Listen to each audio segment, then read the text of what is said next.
All statements and opinions expressed by guests of the Adult in the Room podcast are strictly their own and do not necessarily reflect the beliefs or opinions of the host, producers, or advertisers. All interviews are presented in their most complete possible form in the interests of free speech. No statements should be interpreted as financial, legal, or medical advice. Listener and viewer discretion are strongly advised.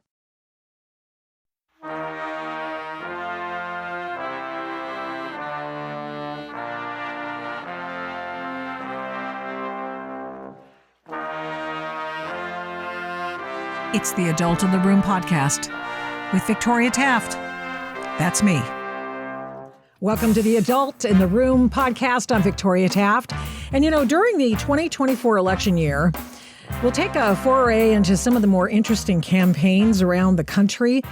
Joe Kent is a guy from some of my old stomping grounds. I grew up in Portland. I've spent my whole life on the West Coast, Mest Coast. Joe was born in Oregon, but now makes his home from Washington, across the river in Washington State from Portland and Oregon, where he was born. And he's been other places too, like 11 deployments in Iraq, having accomplished that much in his career, and he's not even that old. He's a Gold Star husband, as you've probably remembered from his interviews before on this podcast, as well as others. He lost his wife, Shannon, in Syria as she was with another Special Forces outfit, and she was there to aid, and she died because they didn't get out of there fast enough. And we'll talk about that as well, because there's very sinister backstory to that. We've interviewed Joe Kent before in the Adult in the Room podcast, and he's as delightful now as he was then. He's running for Congress in the 3rd Congressional District in Washington State. And let's see, he now makes his home in Yakult, Washington, which is a lovely burg. It's rural and lovely. So viewers around the country probably recognize him because he's been on Tucker Carlson and he's been on Fox News and in other podcasts, and, a huge presence. And I think he, in fact, I don't know, I'll ask him, but is he more well-known nationally than he is locally? I don't know. It's possible. His Democrat opponent, who now serves in Congress, is named Marie Gluesenkamp Perez, Marie Gluesenkamp Perez, and she's a product of Antifa. She went to Reed College and has vowed to become part of the Antifa congressional delegation, much like the Squad has made itself a mouthpiece for all things woke and all things BLM. So she's a disaster. She approves of disastrous policies. For example, she thinks having an open border is just fantastic. This is great. So they don't share that viewpoint, she and Joe Kent. And she's all for spending and spending and spending and spending. So the differences couldn't be more stark in this race. That's why we're having Joe Kent back. Welcome, Joe Kent, once again to the Adult in the Room podcast. It's great to see you again. Thanks so much for having me back. Boy, she sounds like a real beauty, doesn't she? I mean, why would anyone in this day and age vote to approve someone who is literally Antifa to a congressional district? And I know people who live in your congressional district. If you win, it'll be yours, and the people's maybe finally, who moved out of Portland to Southwest Washington to get away from Antifa. And now she wants to bring Antifa. I mean, it's absurd. Can you talk to me about her? Sure. Yeah, it's pretty crazy. I mean, basically, it's interesting when, we conservatives say that someone is Antifa. Usually there's some sort of hyperbolic language there. However, we're using her own words. She said that she wants to make the Blue Dog Democrats, which are supposed to be the moderates in Congress, rural Antifa. Those are her words. Those aren't, right-wing talking points or something like that. That's what she said. And we also have evidence that her business that's in Portland was supporting Antifa during the summer of 2020 and all that. But the way that she got into office was by basically saying, hey, I'm going to be a moderate. She said, look, I'm going to be an independent voice for Southwest Washington. She had all these great talking points. But then she got into Congress, and basically she still says moderate almost every other word if she thinks people are listening. But that her voting record fully supports Joe Biden's agenda. It's almost identical to Nancy Pelosi and AOC's voting record. So she tries to do this thing, and a lot of Democrats do this, where they will use moderate rhetoric, and they'll be portrayed as a moderate. They'll take a performance vote here and there. But when it comes to the key things, it's destroying our country, like you pointed out, the out-of-control spending, the inflation, the wide-open southern border. I mean, she voted for the wide-open southern border, and then she had the audacity to come back to the district and say, well, no one stays awake at night because of the wide-open southern border. As people in our district are being killed by fentanyl, because unfortunately, we're right next door to Portland, and Washington State's a sanctuary state. So that's where we're at with her. It's a bad situation, but I think people are waking up. Yeah, I hope so. How does she behave with you? Oh, you can go back and watch our debates. I mean, look, she's not very confident. I don't think in her ideology, because I don't think she wants to let her true self show. So during our debate, she was reading off note cards. But in general, most of what she does is she just throws these insults at me or really any Republican and just says, these guys are white supremacists. These guys are extremists. These guys are weirdos. They believe in conspiracy theories. And I'm this calm moderate. It's almost like a psychological operation that she wages, against the people in the district. So what we're doing is really just encouraging people to look at her voting record, because politicians, they can say whatever the heck they want almost, but their voting records don't lie, So, and I also like to bring up, and you're seeing Democrats throughout the country do this too. Biden does it all the time. They name call and they try and do these ad hominem attacks, because the last thing these guys want to do is talk about what they've done to the country. There's not a Democrat out there that can defend the border. They can't defend the inflation. They can't defend what they're doing to our kids in schools. So they automatically just have to throw out insults. It's almost like grade school once again. Well, you're a MAGA Republican. Blah! Yeah. You're America First Republican. And so what would you do with the border if you were in Congress that she's not doing? Well, shut it down. I mean, look, Congress has a lot of responsibilities, but if you look at, the responsibilities that are enumerated in the Constitution, defending our country and managing the budget, that's really what Congress does, passing laws and all that. But Congress controls the purse string. So from the position of Congress, I would say, hey, we need to pass H.R. 2, which the House passed with all Republican votes. My opponent voted against it, but that would give additional support to actually secure our border. I pray that we get Trump back in office so that we can actually have an executive branch that is dedicated to securing the border as well. But honestly, I would not fund anything else in our government until the border is secure. When we're under invasion, we've had 10 million illegals come in under Biden. And the biggest statistic, I think, is that we've had 118,000 Americans, our neighbors, our loved ones, that have been killed by fentanyl that came across the wide open southern border. So I don't think anything in the federal government should give one penny until that border is secure and the fentanyl stops killing our citizens. Yeah, I just heard about 2 people who are the sons of well-known Americans who just died this week because of fentanyl. I mean, they think they're going to take a Percocet, and what happens is they get fentanyl and die. That's exactly it. Yeah. It's unbelievable. I go to events all the time. I'm always out chatting with people. And there's no event that I go to in the district where someone doesn't come up to me and tell me how the fentanyl crisis has personally affected their family, that they've lost a loved one. And these are people from every single walk of life. Doesn't matter what the income level is. There's folks that, live that are very well off, upper middle class, and the exact same thing. Because like you said, a lot of this, it's people that think they're buying Oxycontin, a Percocet. It's really hitting marijuana, the illegal marijuana that's out throughout the Southwest Washington and Oregon. A lot of that's being laced with fentanyl, and it's killing people on the first time they use it. And so it's like, this is a deliberate attack on our country by the Chinese Communist Party and Mexican drug cartels. And you've got one side of the aisle that refuses to address it. I mean, I think it's just absolutely disgraceful. I mean, it's frightening. And you have a couple of things, moving parts going on here. First of all, you have literally divisions of military age fighting age, coming over the southern border, and they are not being stopped. And then you have the cartels and the CCP. This is all CCP stuff.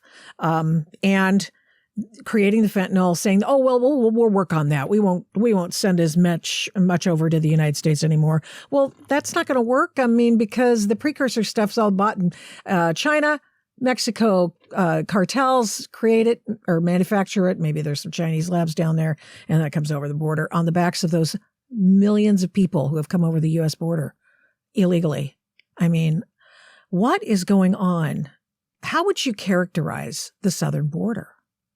I mean, I would say that it gets called a crisis a lot, and I think that's only 50% accurate. A crisis is like your house accidentally catches on fire or an earthquake happens. Like, this is a planned and deliberate operation that is being conducted by our government. And it is an invasion of our country.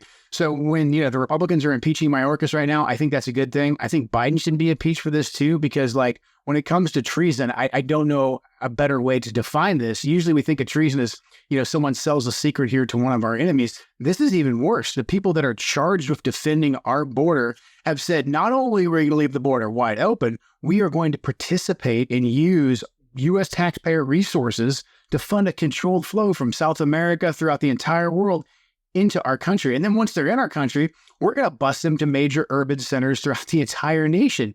So I honestly, when you say it all out loud, it's really hard to wrap your head around, because 4 or 5 years ago, if you would have told me this is happening, I would have said there's no way that our entire executive branch would just get on board with this. But when you look at the full scope of what's happening, that's exactly what this is. This is a invasion of our nation facilitated by our leaders. I know it sounds sort of conspiracy theory but it is happening. You can't deny it. It's clearly happening.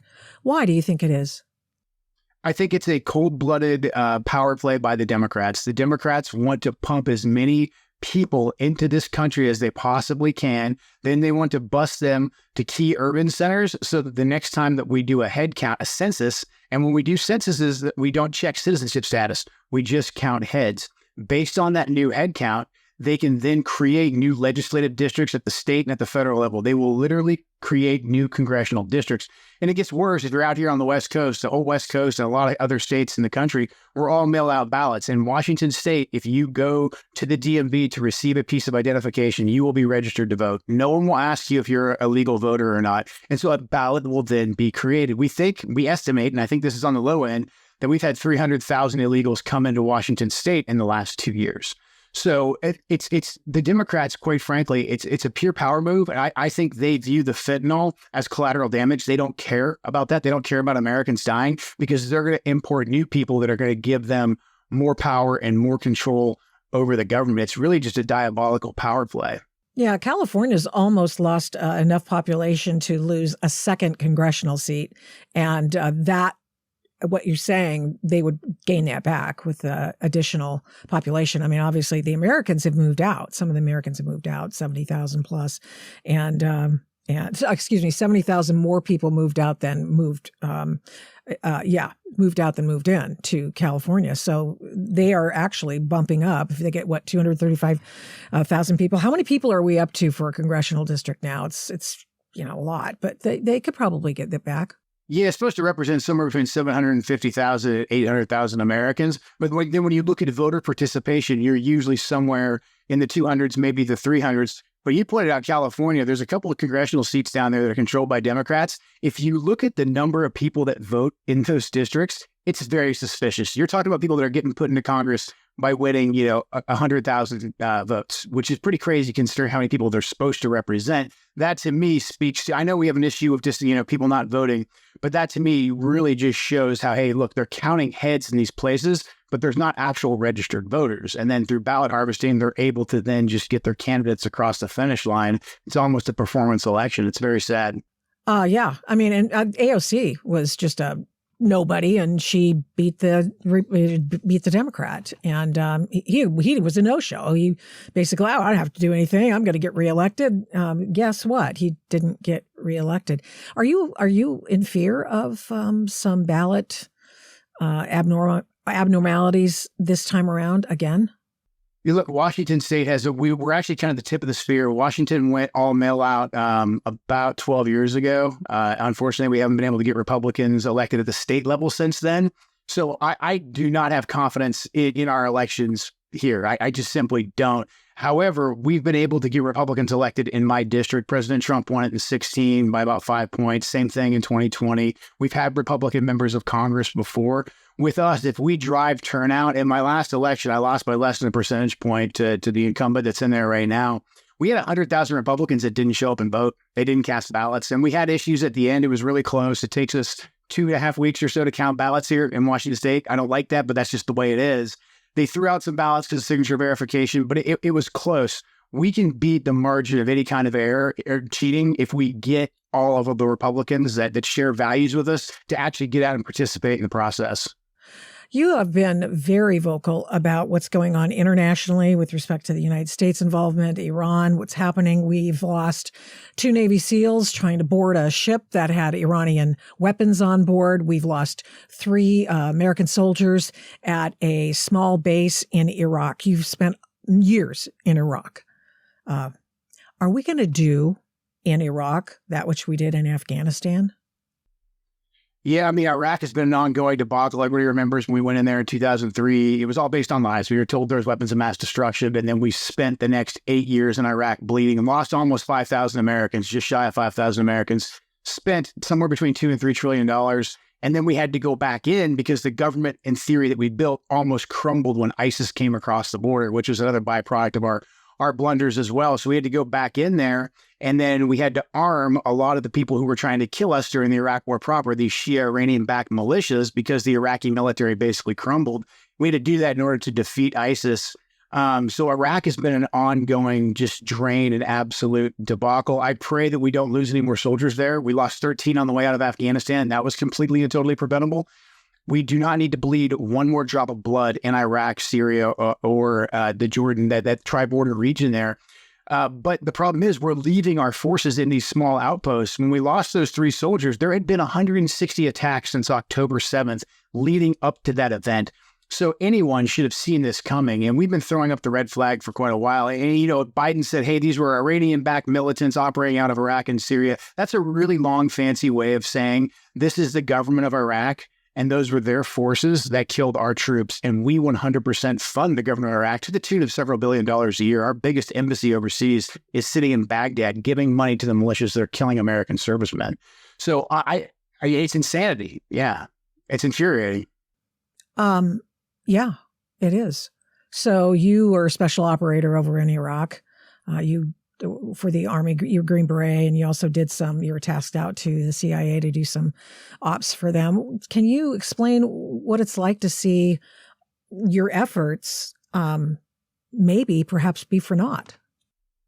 Yeah, at this point, it makes me mad. It makes me really furious because we've lost so many people. Like I said, almost 5,000 in Iraq, almost 3,000 in Afghanistan. I lost my late wife in Syria, countless friends that are buried in Section 60 of Arlington.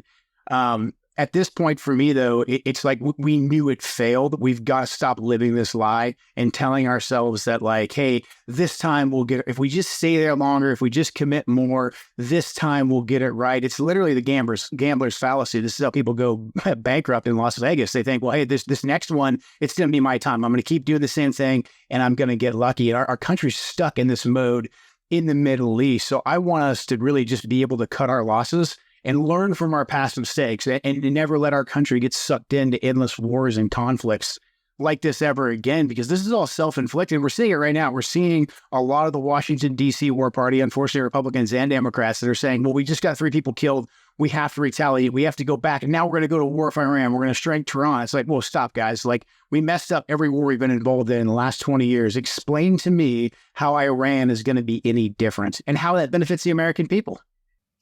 Yeah, how would that benefit the American people? I remember Trump took out Soleimani, and it was just like, we didn't have to declare war. Soleimani just wasn't there anymore.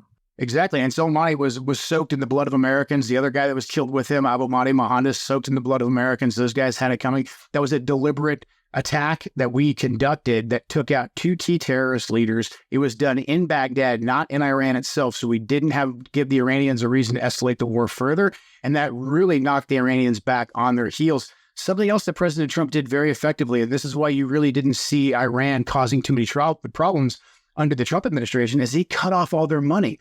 All of this began because Joe Biden came into office and decided that he was going to give the Iranians access to billions of dollars that we had frozen, and then he was going to continue to allow the government of Iraq to open up their economy to the Iranians. And then Biden, of course, he kills off U.S. energy independence, which gives Iran a massive advantage. And just last week, right before the 3 soldiers were killed, Biden announced that he was freezing U.S. liquid natural gas exports in exploratory drilling. And so he kills that off. That hurts the bottom line of Americans because now our prices are going up during the winter, right? But also, I want people to just go ahead and Google Who else is a top LNG exporter? Well, wouldn't you know it? Iran, Qatar, and Russia. And we're told constantly, we need to go to war with Russia. We need to support Ukraine. We need to, go be tough on the Iranians. It's like, well, then why are we giving them paycheck after paycheck? Trump basically made it so those guys didn't have enough money in their bank to conduct attacks against Americans or invade other countries. And that kept us out of war. Yeah.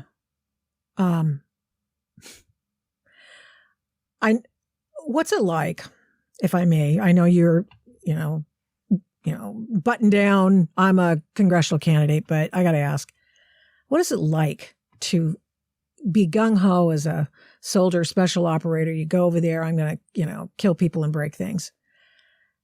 And then turn around and go, I don't think this is working. Just totally do a 180. What was that like for you? It's hard to do. It's against human nature, I think, to say like, hey, this thing that I invested deeply in, it didn't work. It's easier, and I think it's our human nature to say like, some things didn't go right, but that wasn't because of me. It wasn't because of anything I did. I'm proud of my individual service. I'm proud of the missions, that me and my comrades went on. So I think it's important for veterans to really separate those two things. Like, you can be very, very proud of your service. You can be very proud of everybody who stepped forward to go defend our country, especially after 9/11, because we didn't really know. We didn't have the full truth, and we were lied to a lot, unfortunately. Separate that and be proud of that. But then at the same time, do step back and reflect and ask the hard, uncomfortable questions. Like, go to Section 60 of Arlington and tell the families and tell the guys that are laying there forever, was it worth it? What did we actually accomplish in Iraq and Afghanistan and Syria and all these different places?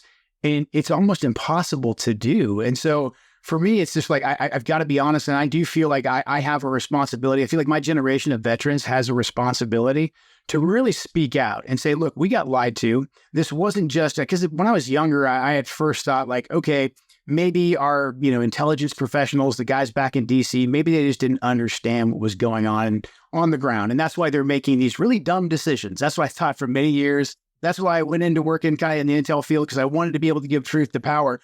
But after a while, like the 10-year mark, I was like, oh, they actually don't care. The game is for us to stay over here, and they make trillions and trillions of dollars. They line their pockets, and they use us as cannon fodder. And, it's unfortunate because I heard Vietnam veterans say things like that. And I thought maybe these guys were just bitter. Like, America would never really do that. Like, unfortunately, that's the default setting of the Washington, D.C. war machine. And so for me, it's just, we've got to be sober and we've got to be rational as much as it hurts. And usually real reflection actually does hurt. So that's why I think it's important for us to reflect and to speak out. If they want to make their recruiting targets, all they have to do is not stop being stupid. Yeah. Yeah. We talked to Sam Faddis, who's a former CIA station chief in the Middle East, and talked about, because I thought that, of course, we all knew Iraq had WMD, and we certainly had poisons that they used on their own people, the Kurds and all that stuff. So we knew that. But Sam Faddis is the guy. Did you ever work with him by any chance? I mean, he went in early. I did. I worked with Sam, and Sam actually was my late wife's instructor in the intelligence course. So I actually knew Sam when we were both in Maryland, living there, and when I was still in the intelligence community, when he was actually running for Congress. So yeah, Yep. Good guy, and great guy. Basically, it was just like, I was the guy sent over there to find out if there were WMD that were, operational and that sort of thing. And then the next thing I know, we're getting word that we're going in because there's WMD in there, and they're all looking at each other going, we're the experts here, and there ain't nothing here that we could put a finger on. So we don't know what the hell you're talking about. So lie. Yeah. Yeah, Sam wrote a great book. It's on my bookshelf back there called Beyond Repair, about the CIA and about a lot of those experiences. I think it's just a short read, and he writes it in a way that anyone can understand. I would highly recommend that book if you're wondering what the heck is wrong with our intelligence community. That's a great place to start. Yeah, he wrote a piece, or he gave a speech at Hillsdale, and they put it in there in Primus, and that's when I saw it, and I went, oh, I got to get this guy on. He's talking sense. This is pretty cool. So he was on just not too long ago. We also spoke with Don Bentley, and he was like a Night Stalker guy in Afghanistan, and was there. He was the guy who was sent to help the team that we lost that out of which Lone Survivor came to be. And he has written a book. He's it was under the imprimatur of Tom Clancy, and now he's writing the Vince Flynn books. But we were talking about his last book, which was it was called Forgotten War. It was about Afghanistan, and he was just, I mean, he's a really mild-mannered man. He was shaking. He was so upset about that war. I was shaking for him too. I don't understand. I don't understand. Am I that naive? I just don't get it. Why did we do that? Why didn't we just leave it? Why didn't we just send in the special operators, the CIA paramilitary guys in Afghanistan, kill the right people, break the right things, and get the hell out? I just don't understand it. And the answer is there's no money in that. So like when we initially sent troops into Afghanistan, like you said, it was CIA paramilitary guys because the CIA had historic relationships there at the Northern Alliance. They brought in some special operators. They brought in some guys who could talk to aircraft. And wouldn't you know it, I think before it was even 2002, we had taken down the Taliban and we had Al-Qaeda proper on the run. But we were told, hey, stop, don't chase them into Pakistan. Pakistan, a country that still to this day, we give billions of dollars of foreign aid to. We literally watched bin Laden and Zawahiri, the guys who planned 9/11, escape into Pakistan. And then the next thing you know, we're being told that, hey, we're going to actually stay and occupy Afghanistan. The new mission, it's not just go find the bad guys, it's build a government. And then within not even a year, a couple more months, they're like, oh, and by the way, we're going to have our really big battle where we can use all of our tanks and we can get the big army involved because we're invading Iraq, and they cooked up the WMD, they cooked up the links to Al-Qaeda and all that nonsense, and then the rest is history. But really, I think the bottom line comes down to when you send in small teams, when you use things in a very discreet manner, no one really gets paid based off that. There's a handful of guys, at CIA headquarters and special operations, but there's not a lot of money in those guys calling in airstrikes or, using a couple of suitcases full of $100 bills to bribe off warlords and to chase down bad dudes. There's real money, not just in war, but in occupation. There is a ton of money because the war, that's over like that. Like even when we went up against the Iraqi military, we took them down, we did the Thunder Run, boom, we were in Baghdad, the government fell. All the real money to be made by Dick Cheney, who was the vice president at the time, was with Kellogg Brown and Root. And then the exact same thing happened when Obama came in. Biden comes in as the VP, and he's got his brother running Iraq reconstruction. So, the whole thing is just, it's incredibly corrupt. And me, as someone who spent so much time living in the third world, I always thought America was like this shining gem, like, well, all this corruption stuff never happens. That's a third world thing. I think we're just told a lot of this to keep the heat off of people in D.C. But when you're involved in it and you step back and look, it's like, this whole thing is really being driven by how much money we can sink into these countries because Americans in Washington, D.C. are making a fortune off of this, and then they're buying off politicians, their contributions. Right. And there's not something 100% wrong with, influencing politicians. We can both agree that that's not necessarily a bad thing. It's just that when you have to stay there for years and you have to rebuild everything, it doesn't make a lot of sense. One of the things that you talk about, or very seldom, I suppose, but now these days with Shannon, your wife, who was lost in Syria at the hands of ISIS and terrorists and that sort of thing. And unbelievable. But this is something I think that is despicable to bring up by your opponent. And she alluded to in a story, well, I don't understand if he's all upset about what happened because obviously his wife's gone and she died, but he blames the deep state. And Trump was the president. Talk about that. I want you to tell that story. Yeah, I know that story. Yeah, my late wife was killed a month after Trump gave the order for our troops to be pulled out of Syria. And I had a front row seat to all this. I was in the CIA at the time, so I could have access to all the information, all the wrangling back and forth. The second that Trump gave the order and said, hey, we're pulling our troops out because we accomplished our mission. We defeated the territorial caliphate. We took away all the ground that ISIS controls. And Trump realized that, hey, if we just stay here forever chasing down every last guy who said that he's part of ISIS, this is never going to end. And, Trump ran on any of the endless wars. That's what he told the American people. That's what they hired him to do. And so he said, we're going to start pulling our troops back out of Syria. And I have front row seat to this. I saw this. I saw mid to senior level bureaucrats, people that were not elected. This wasn't Congress. This wasn't anybody that the American people got to vote on. This is folks in the intelligence community and the Department of Defense who basically said, no, we're not. We need to stay here. We need to stay and chase down every last ISIS guy, stay here to counter Iran, counter Russia, all these grandiose strategies, but they were going against the commander-in-chief. And I was pretty frustrated by that because, look, I came in the military. Bill Clinton was the president. I didn't join the Army because I liked Bill Clinton. I joined the Army because I wanted to serve the country. And I took an oath to support and defend the Constitution. Whoever the commander-in-chief was, that was the guy in charge. He gave orders. I followed Obama's orders for 8 years. Didn't like it, but I did. Trump came in and that whole tenure changed. That whole environment, that whole culture changed from the mid to senior levels. And when he gave that order, I saw it. I was chatting with my wife because we both could talk. We both had access to classified systems. And I was like, I don't think you guys are going anywhere. I think that they're going to drag their feet. They're going to try and find a reason for you guys to stay here. And she was like, well, yeah, because they were supposed to be pulled out of there Christmas Eve of 2018. Secretary of Defense Mattis resigns. Brett McGurk, who's back in the Biden administration, was the envoy for the Middle East. He publicly resigns. And it's not just their resignations, it's the culture, it's the trickle-down effect that has in the people that actually make things happen. Because then a lot of them are like, well, what are we doing? Like the bosses just resigned. Everyone's saying we're not doing what the commander-in-chief's doing. And that resulted in them, my wife's unit and that task force being left in Syria, where unfortunately troops remain to this day. And then a month later, her and 3 other Americans were killed, by a suicide bomber in Manbij, Syria. And so for me, it's like I saw firsthand that this was because people were actively working against the president of the United States. They were not carrying out the will of the American people that the president was trying to enact.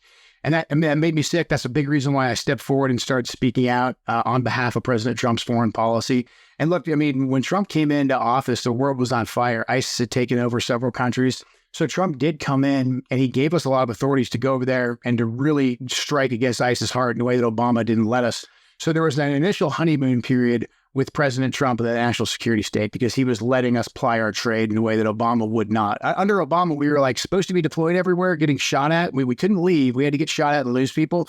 We weren't allowed to fight back. Trump came in and was just like, hey, you guys do what you got to do, but I want these guys gone and destroyed. And we got it done really, really fast. So there was a brief honeymoon period there. But when Trump said, oh, I'm actually going to do all that stuff I said on the campaign trail, we're not sitting here forever, that's when everything just changed on a dime. And that's when I really started to realize, I didn't even know if it was called the deep state at that point, but I was like, man, this is not what I signed up for. And this is not the way it's supposed to work. And so that makes me, that still motivates me to this day that we need to have accountability for what happened throughout the 20 years of the war on terror. The Afghan papers were released in 2019. And those basically just pointed out how commanders on the ground and civilian leaders had been lying about Afghanistan for years. It didn't get any coverage because it supported what Trump was saying, and Trump was trying to get us out of Afghanistan at the time as well. And so it completely got buried, and then people saw the effect of that under Biden with the Afghan withdrawal. But yeah, this is a very real issue that has cost people their lives that we have to fix.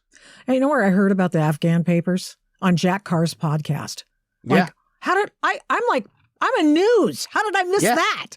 Yeah, it was hardly covered. What? Yeah. It was hardly covered. And at the time, just Trump was attempting to get us out. And he was using the Afghan papers to say, look, this is why I don't trust these guys. You guys say I don't trust the experts, but here's the experts. They've been lying. This is as damning as the Pentagon papers during the Vietnam War. And then next thing you know, the national security state cooks up that nonsense that there's been Russian bounties put on the heads of American soldiers. And if Trump pulls out, that's going to benefit Vladimir Putin. This is the same time when all the Russian collusion nonsense was going on. And then we find out a year later, they completely lied about that. The media that ran it, they knew it was all a lie. And then Congress acted and they took away Trump's ability. They froze the funds that Trump was going to use for the withdrawal. We left our troops in Afghanistan, and Biden then extended the deal that Trump had cut with the Taliban. We were supposed to be out in May of 21. That was the deal that we struck with the Taliban. Yeah, Taliban's bad guys, but that was the deal we struck with them. Americans weren't dying before then. That's when the Taliban started their offensive to take back the entire country. So all of those deaths, those losses at the end there in Afghanistan, those 13 troops that we lost, completely totally avoidable, and we would have had the same outcome. We just would have ended up leaving, but we would have done it actually on our terms, but not in a defeat like Biden handed us. Well, and the other thing is that I can't recall the guy's name, but he was some high up Pentagon guy, I guess, or maybe it was State Department. They ignored. He was gloating in the newspaper. He was gloating about how they lied to President Trump about pulling people out of Syria and how we just sort of, we just dragged our feet a little bit and we, just moved people around. And and then that was so reminiscent of what had happened at the beginning of Trump's, right after he was elected, and all of these organizations, these people in the different EPA. I don't know if the DOJ people did it, but they obviously have followed through on it, where they said they were going to resist President Trump, and it was absolute, outright. What do you call that? I refuse to do anything President Trump tells me to do. It was just outrageous. Yeah, it's basically a soft coup. Yeah, I mean, it's when the government apparatus, in particular the military, powerful organizations like the intelligence community and the military, says they're not going to carry out the orders of the commander in chief, especially when we actually have people deployed overseas at war. I mean, that's nothing short of treason. That's nothing short of a coup. I don't really care what people say. I mean, that's exactly what that is. And like you said, I mean, there was senior diplomats that were bragging about lying to the president about troop numbers in Syria. And this guy got a book. These people get book deals for this afterwards, and they're completely and totally rewarded. That's just been the culture that's been created. So it's reining in the deep state, the administrative state, whatever you want to call it, but unelected bureaucrats is something I don't know how Democrats fell in love suddenly with unelected bureaucrats, because this used to be something that Democrats back in back in this like JFK and Frank Church, there was a lot of Democrats who spoke out about these types of things, but now it just seems like they've been completely and totally captured by the so-called experts or whatever, and these are the people that the American people have no idea who they are. We don't get to vote on them, but somehow they're supposed to run every aspect of our country. It's insanity. Yeah, we'll see what happens in the SCOTUS with the Chevron deference cases that are there, and we should be hearing, not too awfully far away. And I hope that it goes in the right way, because that's pretty absurd too. Iran, what's happening with Iran? I mean, are we at a war with Iran? Have we always been in a war with Iran? When we were in Iraq, we were at war with Iran. I mean, why don't they declare war on us or something? Yeah, I mean, Iran's been at war basically with the U.S. since 1979, since they took the hostages in Iraq after the revolution. The 80s, there was lots of Iranian aggression against Americans, the Beirut bombing famously. But then, look, we really handed Iran the opportunity to continue to attack us. We invaded Iraq. We invaded Afghanistan. Iran had deep proxy networks, especially in Iraq, because Saddam Hussein, as bad of a guy as he was, he did keep Iran in check. And so Iran had a lot of insurgents that they were running inside of Iraq. They had these networks pre-established. So we came in, we took out Saddam. Iran's like, well, we don't want America next door to us, which kind of makes sense. So they funded a good section of the insurgency against the U.S. And then we were foolish enough to listen to a bunch of Iranian dissidents who told us how to staff the new government of Iraq that we were propping up. And these people all work lock, stock, and barrel for Iran. And now we're in 2 decades of funding this government that Iran completely controls. They use it to circumvent sanctions. So Iran's been at war with us for a very long time, but I personally think that America is a powerful enough nation, and we are far away enough from the Middle East, and we don't need Middle Eastern oil, that we could basically say, hey, you can be at war with us all you want, but we don't have to play by your game. The big mistake that we make is we attempt to fight the enemy on their own battlefield. We go right next door, and then we put our troops in these locations where their proxies can easily reach them. We have the ability to project force like no other country, so we don't need to actually have troops on the ground to strike at Iran if Iran starts misbehaving, but we leave our troops there so that they can fight with their most lethal weapons, which are their proxies, and then we also fund their proxies. So we've made major mistakes here, and again, I just really got to point out to people, as confusing as the Middle East gets, just remember that the Middle East was calm under President Trump because he was using diplomacy. He was using our economic leverage. We were a net exporter of energy. We were taking away from the bottom line of Iran. Max pressure sanctions. That was huge. The Abraham Accords, too. The Iranians are very, very smart. The Abraham Accords did something that was unprecedented. Trump went in there with Jared Kushner and said, hey, look, guys, Israelis, Palestinians, Gulf Arabs, we know we're not going to agree on Palestine. Let's not talk about that for a minute. Let's talk about what we agree on. We agree Iran is a threat. Let's create a security alliance based on all of our common concern that Iran is an existential threat to all of us. And boom, we had peace throughout the region. Iran was isolated. The second Saudi Biden Arabia comes was in, ready to sign on. Right, yeah. Trump was gone. Yep. Yeah, Just Biden comes in, gives Iran a ton of money. The next thing Iran does, and this is very, very smart. This is why Iran is deadly smart. They said, okay, we've got a bunch of money in our pockets. How are we going to spend it? They juice Hamas with a ton of cash. And next thing you know, Hamas conducts the October 7th, which basically backs Israel into a corner. Now, Israel's got to respond. We got a war in Gaza. And so this Palestine issue is back front and center on the Arab streets. So now all the Arab countries that were part of the Abraham Accords, these guys are worried about getting an Arab Spring if they don't support the Palestinian cause because of the will of their people. And so now Iran has been able in very short order to completely upset the steady balance of power and the calm that we had in the region. And that's all because Biden decided to fund Iran. Yeah, you let them have that stupid money back that we've held on for years and years. I have a question. Now, I haven't delved too deeply in this, but I have my suspicions, and it's this drone attack. Is that similar to the drone that they got a hold of? We lost a drone and Iran took it and they just replicated it. Was this the same kind of deal? Is that why our systems couldn't detect it was a bad actor coming in? That's safe to assume. I don't know for sure, but you're right to point that out. I think people have forgotten a couple of years ago, we had a drone that accidentally crashed on the Afghan-Iran border, and the Iranians were smart. They snatched it up, and I'm sure they did some reverse engineering. These are clever people. But another big mistake we've made, like I said, we've funded the Iraqi government. We've given the Iraqi government a ton of advanced military equipment, and we've trained them on using it. The Iraqi government, which is manned by people controlled by Iran, these Iranian-backed Shia militias, they're part of the Iraqi security forces that we had to use against ISIS. We've given these guys some degree of drone technology. So even if they don't have the exact same drones we have, they have American-made drones, and they know our tactics, techniques, and procedures because we trained them. When I was in Baghdad in 2016, a big issue was that we had the big M1 Abrams tanks, the most advanced battle tanks in the world, and we gave them to the Iraqi army, and the Iraqi army immediately handed them over to Kataib al-Hezbollah. And they took them to a Kataib al-Hezbollah base, and the ambassador went and he shook his finger a little bit at the Iraqis, and the Iraqis said, "Oh yeah, okay, we'll try and find them, boss." But we continued to give these guys advanced weaponry. It's the same thing with the drone. So I think it's completely feasible that either the Iranians were able to mimic the drone they captured, but I also think, look, these guys know our procedures. So they watched our bases because they've been watching these bases for years. They attacked it 159 times ahead of that. So they knew exactly what our defenses were. And somebody was just like, hey, why don't we take one of our drones the Americans gave us, load it up with bombs, and fly it in behind one of their drones? Why not try it?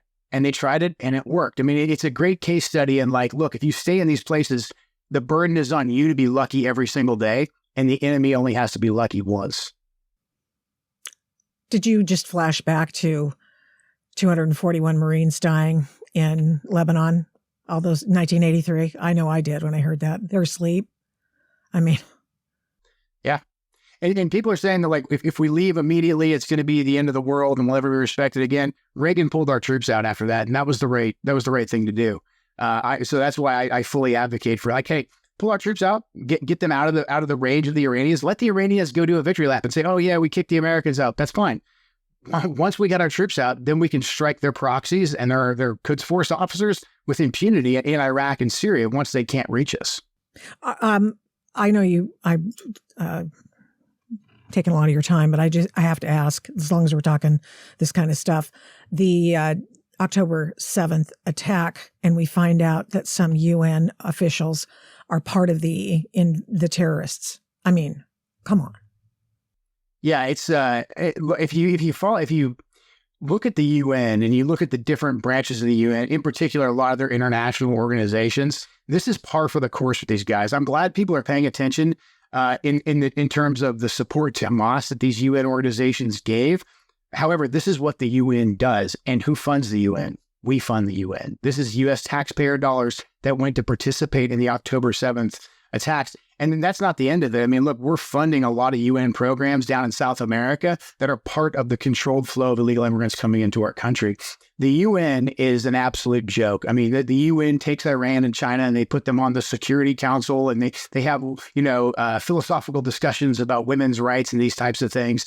But we're paying for all of this, and the vast majority of that money is unaccountable. It finds its way into the hands of bad actors. So, I mean, if I were in Congress, I would say, look, let's defund and evict the UN tomorrow. Like, that is billions of dollars we can save the taxpayers and not fund this nonsense. So it's tragic what happened, and that the UN supported the 7 October attack and were working directly with Hamas. But I'm glad people are paying attention to it, and they need to start digging deeper, because the UN, this is not a bug. This is a feature of the UN system. That, what is it, UNRWA or something? I think is the acronym. How you pronounce it? And Trump cut them off. Because I'm pretty sure Kushner said, yeah, these guys are bad actors. And guess what? Biden starts refunding them and October 7th. Awesome. Yeah, exactly. Cartels at the border. They're running the border, right? 100%. Yeah. And look, President Trump wanted to build the wall. I think we still need to actually physically build the wall, get the military down there to be our physical security. Why are we losing Navy SEALs defending the Red Sea? Why are we losing soldiers defending Iraq and Jordan's border? Our military should be on our border. But even though Trump was thwarted in building the wall, Trump used economic pressure. He went to Mexico and he said, okay, you guys are going to stop this flow of drugs. You're going to stop the flow of migrants coming into our country, where I'm going to tariff everything coming out of Mexico at 30%, and I'm going to stop all payments for foreign aid. And wouldn't you know it, the Mexicans then were just like, okay, well, we don't like this, but you know what? We're not going to continue to allow these caravans to advance towards the border. So I think that's a big piece of leverage that we have is saying to Mexico, look, you guys are our trading partners. You're our neighbors. We want to be good neighbors. We want to trade with you guys. But if this continues, we are going to cut you guys off lock, stock, and barrel. And then I think if we secure our border, we have enough physical security in terms of a wall, in terms of our military, I do believe we could go to the Mexicans and say, the Mexican government, and say, look, we'll help you with the drug cartels. I don't think we need to do a full invasion or anything like that. I think with limited special operations, intelligence support, those types of things, I think the Mexican government's more than capable of actually going and taking out the cartels. So I think this problem, it's going to be bloody. It's not going to be easy in some cases, because the Mexican drug cartels are essentially like their own little narco state, and they're very well armed. But this is like, talk about existential threats. Like, look, I'm against us starting new wars all over the planet, but if we're going to fight a war anywhere on our southern border defending American citizens, like, that's the place to do it. I mean, oh my God. I mean, I don't think people understand that fully. I really don't. Forget for a moment the 15 to 20,000 or more people coming over the border a day. There are the cartels that have some of the same technology that our military do. And I don't know what the Border Patrol has. I don't know what DHS has. I'm sure that they may have stuff that rivals that which the cartels have, or our own military. But doggone it, man, that is some serious shit going on there. And we really need to be paying some attention to that. And this is not funny. I mean, it's not nothing that you've got the cartels literally operating down there at our border. And operating inside the U.S. too. Yeah, and operating in America. I mean, because they're making big money on the fentanyl. And so, like, when Trump says, like, we need mass deportations and MSNBC freaks out, like, no, we need the FBI to, I don't know, stop going after people protesting at abortion clinics and, grandmothers from January 6th, and like start running down members of the Mexican drug cartel and all the other terrorist organizations that have infiltrated their country. Or the question's got to be, like, what do we even have an FBI for at this point? But we've got real threats here, because the second that we start going after the Mexican drug cartels or cutting into their bottom line, they're going to start conducting operations here in America. And it's going to be very, very ugly. Like, that's a massive national security threat that I think we can barely see the tip of that iceberg on.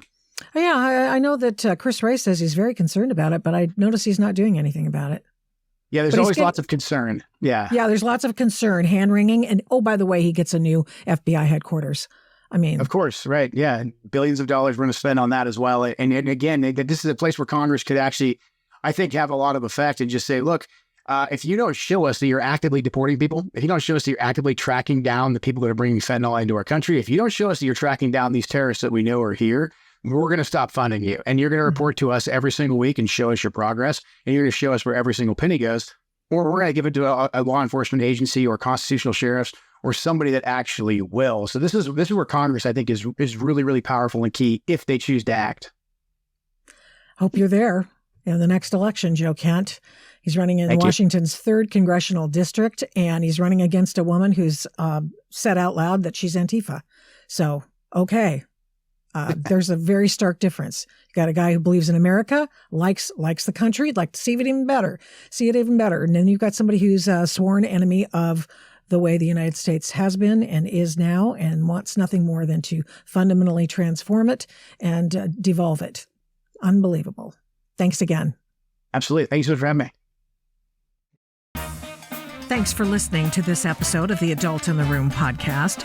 To keep the programs you like to listen to, please rate this podcast with a fantastic 5 stars on your Apple Podcast app every time you listen. And give me a great review. Plus, of course, subscribe to the podcast.